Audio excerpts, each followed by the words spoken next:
Hello, mahal kong mga kaibigan. Mangangawil na naman po ako ngayon. Samahan muli ninyo ako mga kaibigan para tayo po ay manghuli ng lapu-lapu. Ano ho?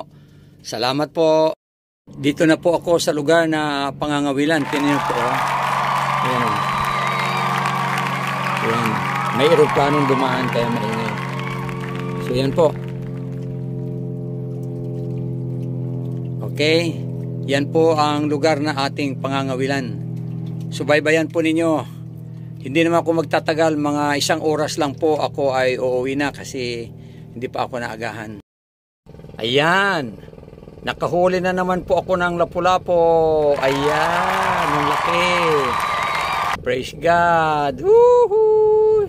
Malaking iner. Ayun oh. Pero mga kaibigan oh. Ayan, kahuhuli ko lang po. Ito, ang laki. Halos wala 1 kilo na. Okay. Salamat sa Panginoon mga kaibigan. At mayroon na naman tayong masarap na ulam mamaya. Malaking iner ito, malaki. Oh, talaga naman. Praise the Lord. Okay. Hulog ulit.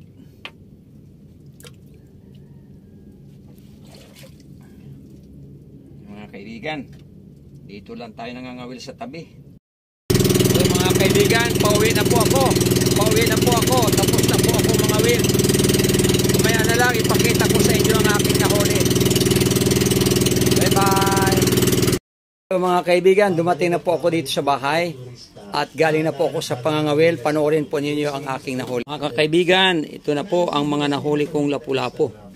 Ayan oh. Ayan.